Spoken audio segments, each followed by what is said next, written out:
안녕하세요. 닥터 뷰티바 김윤현입니다. 날씨가 점점 따뜻해지고 있는데요. 또 옷도 가벼워지잖아요. 이런 날씨에 몸매나 체중 관리는 어떻게 하고 계신지 모르겠어요. 저도 여름을 대비해서 최근에 식단 조절도 좀 하고 있고 아침에 출근 전에 운동도 하고요. 어제는 종아리 보톡스도 맞았습니다.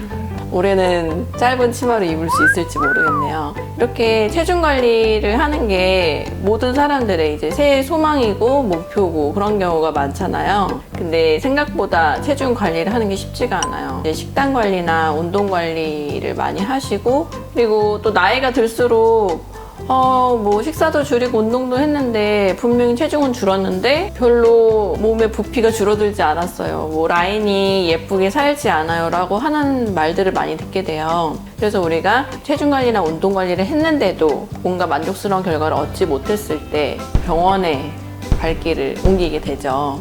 상담을 충분히 해보고 어떤 체형인지 또 어떤 게 문제였는지 기대하는 어떤 결과를 얻기 위해서 어떤 시술하면 좋을지 상담을 후에 많이 시술하게 됩니다. 많이 추천드리는 것들은 부분적으로 지방 분해 주사라든지 뭐 레이저로는 튠 바디나 뭐 올핏, 뭐 바디 슈링크 같은 게 있을 수 있고, 그 외에도 또 시도해 볼 수 있는 게 이제 우리가 체중 감량을 하고 체중은 줄었는데 몸에 탄력이 많이 떨어진 경우, 이 탄력을 도모할 수 있는 시술 중에 하나가 바디 실 리프팅인데요. 실 리프팅이라고 하면 보통 얼굴에 하는 것만 생각을 많이 하세요. 근데 우리가 사실 잘 모르고 있지만 몸에도 실 리프팅을 할 수 있습니다. 오늘은 실 리프팅에 대해서 간단히 알아보도록 하겠습니다.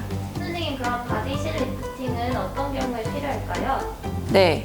바디 실 리프팅은 일단 어떤 종류가 있는지부터 먼저 말씀을 드려야 될 것 같아요. 과도하게 체중 감량을 해서 전체적으로 볼륨이 꺼지고 처지고 탄력이 떨어졌을 때 바디 실 리프팅을 고려를 해볼 수 있는데, 일반적으로 이제 얼굴에도 모노실, 진피에다 채워주는 모노실이 있고 또 코그실, 직접적으로 앵커링을 해서 당겨주는 코그실이 있는데, 바디도 마찬가지예요. 탄력이 좀 많이 떨어진 피부에 탄력을 줄 수 있는 모노 바디실이 있고 또 직접적으로 앵커링을 해서 당겨서 끌어올려줄 수 있는 코그실이 있습니다. 그래서 체중 감량으로 과도하게 처진 경우는 코그실로 직접적으로 좀 당겨주는 게 좋을 것 같고, 피부 자체가 너무 많이 얇고 탄력이 떨어져 있는 경우, 그리고 예전에 뭐 지방 추출 주사를 맞았거나 혹은 지방 흡입 후에 살이 많이 탄력이 떨어진 경우에 탄력을 조금 살려볼 수 있습니다. 바디 실 리프팅으로 어렵다는 억밑살 개선 또는 힙업 같은 효과도 가능한 걸까요? 사실 되게 조심스러운 게 100% 이게 가능하다고 말씀드리기가 어려워요. 정말 난해한 케이스의 억밑살들을 많이 보게 되는데, 뭐 예전에 지방 흡입을 그쪽에 해서 억밑살의 경계가 무너졌거나 한 경우는 사실 바디 실 리프팅으로 개선을 하기가 어려운 경우가 많지만, 그래도 이게 경계가 무너진 부분에 코그실을 걸어주면 미세하게 엉덩이와 허벅지 사이의 경계를 만들어줄 수 있습니다. 항상 주의해야 될 점은 바디 실 리프팅은 이제 얼굴과 마찬가지로 모노실 그리고 코그실을 모두 다 이용을 할 수 있는데요. 다들 예상하실 수 있겠지만 코그실 같은 경우는 돌기가 있기 때문에 엉덩이에 넣었을 때 우리가 이제 의자에 앉거나 하면 초기 한 2주 정도까지는 통증이 수반될 수 있습니다. 그래서 뭐 일상생활을 하시거나 직장에서 오래 앉아 있거나 그런 경우는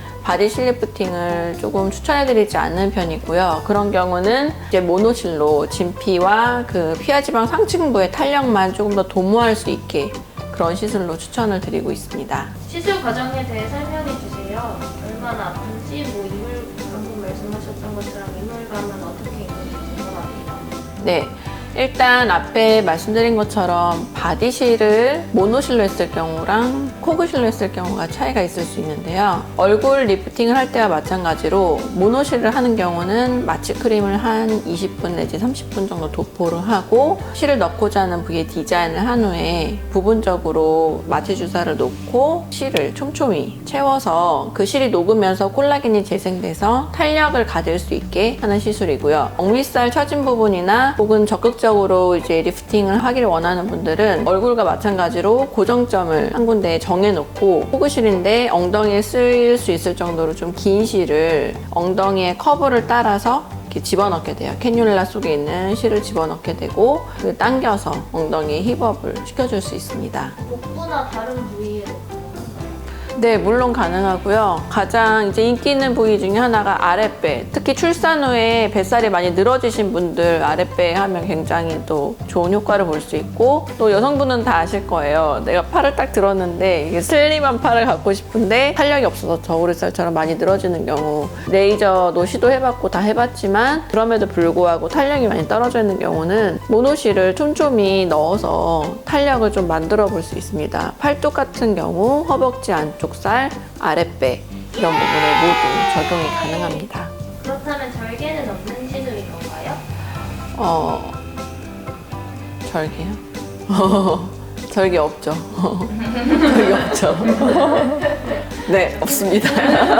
제가 한 가지 말씀드릴 수 있는 점은 뭐 예전에 지방 흡입을 하고 셀룰라이트나 요철이 많이 생겼거나 몸이 많이 울퉁불퉁하고 탄력이 떨어져 있는 부위에 진피층을 좀 채워주는 모노실을 많이 넣어주고 그 주변을 뭐 울빛이나 다른 레이저를 통해서 풀어주면 상당히 오랜 시간이 지난 셀룰라이트인데도 호전되는 거를 확인할 수 있었고요. 그냥 내가 이게 되게 오래된 셀룰라이트고 이거를 개선하기 어렵겠다고 생각된 부분도 꾸준히 한 2회나 3회 정도 시술을 한 후에 개선되는 변화를 가시적으로 볼 수 있다고 말씀드릴 수 있을 것 같습니다. 그러면은 혹시 바디실 리프팅으로 효과를 크게 보지 못하는 분들도 있을까요? 바디실 리프팅은 어느 정도 한계점이 있고 우리가 또 일상생활을 할 때 많이 눌리는 부위 시술을 하는 경우는 그 효과가 또 빨리 떨어질 수 있기 때문에 어느 정도 효과를 볼 수 있는지 충분히 인바디나 초음파를 통해 상담을 하고 가능한 결과에 대해서 충분히 상담을 한 후에 시술을 받으시면 만족스러운 결과를 얻을 수 있지만 내가 이 바디실로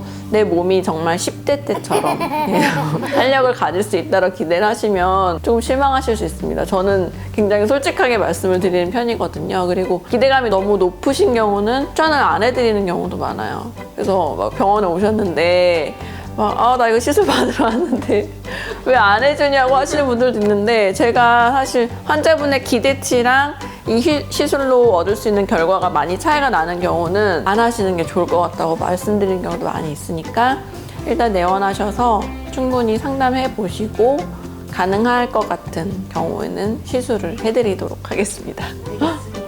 알겠습니다.